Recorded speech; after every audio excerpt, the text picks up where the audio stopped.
Well, it got quiet, so I guess that means we can get started. Well, good morning, everyone, and welcome. My name is Bill Harmer. I'm the new Executive Director of the Westport Library. If we could get our camera person, John Hartwell. By the way, John, thank you for manning the camera for us today. If you would just really quickly pan the room for us so we can get some perception for the audience watching from their computers or from home. Just the number of people that are in the room today, it's incredible.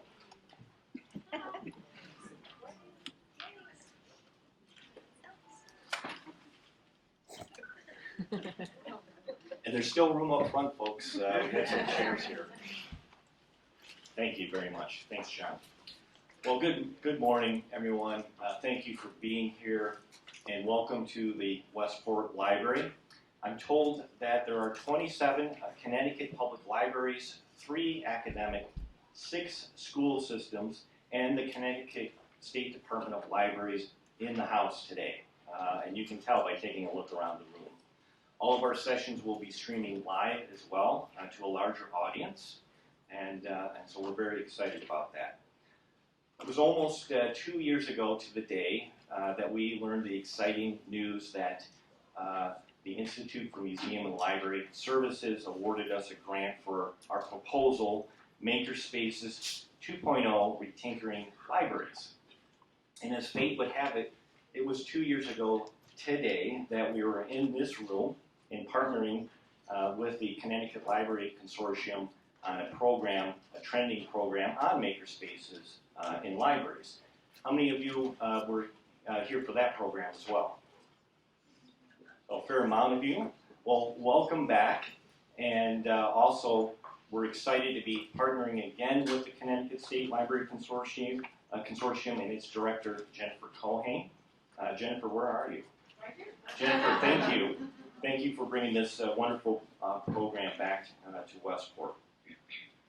In addition to Jennifer, there are a number of others that I'd like to thank who have been instrumental in the success of our IMLS grant. Starting with our 2 partners in the grant who will also be leading part of the forum. First, Dawn Lavelle. Dawn is the director of the Connecticut State Library Division of Library Development. Dawn, where are you? Hi, Dawn. Hi. Good to see you again. And second, Dr. Mary Brown from Southern Connecticut State University, who has led the external evaluation of the grant. Dr. Brown, thank you for being here to both of you. I would also like to recognize 2 essential, what I consider rock star interns from the Southern Connecticut State Library. They've been with us for 2 years now, helping us to implement and evaluate MakerSpace activities at our MakerSpace, and that is Margaret Pastel and Bonnie Rosenberg, 2 rock stars. And we're honored to have Tim Kerrigan, Senior Program Officer with the Institute of Museum and Library Services, in the house with us today as well. Tim, thank you for being here, and thank you for your support. And finally, I'd like to thank my predecessor, Maxine Blywace, who saw the huge potential for collaborative learning and innovation amongst people with different expertise to create a platform to enliven public library spaces. Thank you all for contributing to the success of this program. So it's been a joy for me as the new executive director. I've been on the job for a few weeks now, and just observing all the creative minds that are engaging and making things in our own MakerSpace. I learned about making from my father. There wasn't anything that my dad couldn't engineer in his head and then make with his hands. And he'd like to lead my friends and I on these great camping trips into the woods. And I remember on one occasion, we built a raft without the benefit of having any tools. And we fashioned together the raft by collecting wood that we found after a flood and tying it together with some vines that we found nearby. It took all day for us to do it, so he kept us active and engaged all day long. And the best part is the thing actually floated and worked. In fact, we left it on the bank of a river and used it for several years after that, whenever we would go back. I think the lesson for me about making at that time and still today is that making isn't necessarily about things or materials, but it's about overcoming challenges. And since overcoming challenges is really universal, then making is something that is an opportunity for everyone. And being a maker is even better when it's something that we do together. And I think that's where libraries fit in. As we make together and we share our knowledge, skills, expertise, and collective wisdom, we're in effect building community. And community is what libraries are all about. Making new memories, new friendships, new relationships. These things are equally as important to the materials that we provide. So I think the challenge for each of us in this room is to continue to develop new platforms and shared spaces to connect people in our communities who are interested in teaching, learning, making, and doing things together. And I think we're going to learn a bit about that over the next couple of days, about how to do that. It's going to be a great couple of days. I'm very excited to be participating with you in the forums and hopping on the bus to New York City on Saturday as well. So next I'd like to bring up Bill Derry. Bill is, as you all know, the Director of Innovation at the Westport Library. He has been our pioneer and champion in leading the maker movement in Westport. And Bill will introduce to you today our special guest, keynote speaker. How about a round of applause for Bill? Thank you all.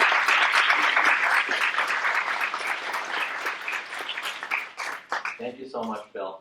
It's been an interesting and wonderful transition from with Bill coming on board a month ago. It seems like he's been here for a long time. You'll see in this cover slide, I noticed a couple of people who were looking at it saw the Jabberwocky and Horton in there. And it's because, I can't let go of my children librarian background where I was working in drama and education and with children up the street at Greens Farms Elementary School for many years. And these two stories are going to play a part in my little framing of what we're here for. And there's two kinds of framing. There's the framing on the outside, but there's the more important kind of framing, which is the framing that has some structure both inside and outside. And I'm going to try to frame why you're here, what this is, and why it's MakerSpace 3.0 rather than MakerSpace 2.0 or MakerSpace 1.0. So I've got, the chicken and egg issue here. Which came first, the MakerSpace or the Retinkering? We've got the Retinker libraries, and it's a dilemma. But way back in October of 2011, when I went to this Internet Librarians Conference and saw John Seely Brown with his new book, A New Culture of Learning, and he said, you librarians probably think we're in the information age. That's gone. We're in the imagination age. We need to help people do something with all this stuff that they can so easily get. And he showed us a picture of a maker fair from the Bay Area in 2006, and he talked about Make Magazine, and he said, I think there's an opportunity for libraries to really get into helping people with creating an artificial plateau. It used to be that when we learned a new technology, we could rest for a little while. Remember that? It was a long time ago. But now, it's like, there was no S-curve, there's no plateau. That is like dreaming. So he said playing and tinkering and making are artificial plateaus, a little bit like meditating, a little bit like, think of your hobby. When you get into that, it's that feeling that that's what exists in the world, the thing that you're doing right now. So it just resonated. And that was the moment where I said, you just felt it. And so when we came back and there was an opportunity to do something with some new space, and it just seemed, the Maker Faire knocked on our door. You're going to meet Mark Mathias, who's the Board of Education member here, who came to us and said, can I put can we use a room in your library for a Maker Faire? And we said, no, you can use the whole library. We'll partner with you and we'll do it together. And luckily we said yes, and it's now in year 5. And because we did that, we had a needs assessment in the community that said, now what are you going to do? So that's where the MakerSpace was born. The MakerSpace was born after the Maker Faire. And then along comes Cindy Clark. Where are you, Cindy? Are you in the room? Cindy Clark. So Cindy Clark in December of 2011 says, I just saw this grant possibility from the Institute of Museum and Library Services. I said, oh, really? And I had been involved in grants in school systems, and you know, when you get into a grant, you get into really bloodletting. And so I said, let me think about it for the weekend, and I went away and I came back and I said, Cindy, if you're willing to give up your life, I'm willing to give up mine, because it was due in February. And we shook, and we agreed that we would, and we both just gave our all, not expecting. From the beginning, we didn't expect to get the grant because of our economic situation. But we thought, so what if we don't get the grant? Think of all the things that we can plan. And guess what? When we wrote this into the grant, we wrote, let's culminate with a 3-day forum where people come together and we share. Well, voila! From the imagination, and then luckily from the IMLS who saw value in the grant, we are now doing what was only a dream, was only in our imagination. And what you're going to notice is, it's filled with all the people that we met along the way. Today is a culminating dream of all the people that we met along the way who are here sharing. It's much bigger than we thought in terms of others. It's not us, it's all of us. It's a big group. So when the MakerSpace opened in July, we decided to call our grant MakerSpace 2.0 because we already had a MakerSpace. So we wanted to evolve it. Well, guess what? In the last 4 years, we're in our 4th year. Things have changed drastically. On Facebook, there are 2 incredible learning sites or pages that you can follow and friend, and it's all about participatory learning and making in libraries. If we have a page, if you look in the program, we have a resource page for today. It's at the bottom of the program on, let's see what page. It's on the special thanks page, and it says additional resources. And it has westportlibrary.org maker-links. And it's all been reorganized. This morning, as a matter of fact, Dr. Pamela Moran, who's going to be with us on Skype, the superintendent of schools in Virginia, she sent me 2 videos. And I put those 2 videos on there this morning. So when she refers to them, you can go to that link and you can look at the videos. So which came first, the chicken or the egg? Which is the MakerSpace, which is Retinkering? Clearly, it's the egg. The MakerSpace is more like a chicken. If you came here for a template, you're not going to get one. You're going to get ideas. But it's up to you to leave here. You're going to create an egg. And just like Horton, that egg, when it goes home with you, you're going to have the community and your staff. You're going to have everybody sit on it. Sit on it. And it's going to hatch just like Horton's egg hatched, as a little bit of all of you. So it's going to be unique. And now, I put this here because I don't want to hear what I heard a couple of times in my presentations where I don't start with defining a makerspace. What is a makerspace? Now, I think most of you, at this point, many have makerspaces, many are in the process, but I love this definition from the IMLS. It's very broad, part of a growing movement, hands-on, mentor-led, environments, physical and digital worlds. They foster experimentation, invention, creation, exploration through design thinking and project-based learning. Very broad definition. So when you're looking at retinkering libraries, and remember, retinker is a made-up word, just like the Jabberwocky. Retinker is not in the library. What did we think of when we did it? We thought of rethinking. We thought of reimagining. There was an article in the New York Times last week that said recasting. And David Lankus was quoted pretty often in that article, but it was looking at new ways of libraries focusing on it as a creative hub. So we're using retinker as you decide what retinker means. You come up with what you're doing in your library to make it meet the needs of your community. And grow it into an animal that is your own, like Horton's. So in the Jabberwocky, there are 2 parts of it that really make me make a connection. And one of them is the title, in that Retinker's made up. The other one is Mome Ras Outgrade. Twas brilliant in the slightly toasty iron given on the way well music with the word goes and Mome's Ras Outgrade. And so the Mome Ras Outgrade to me means grab the moment. The mome is the moment. But when you grab that moment, the problem is, this is where it's a juxtaposition of opposites. The moment is outrageously rapid. the reason we deny the opportunity to grab the moment is the fear, because it bites. It bites. The moment bites. So what we do is we create artificial moments, like a conference. Now remember I told you when I went to the John Seely Brown, when you stretch a moment around an idea, like we're stretching it around Retinker libraries, right? We're making it into a 3-day moment. It's ritual. Ritual, weddings, funerals, anything which causes moments to be expanded is a human thing.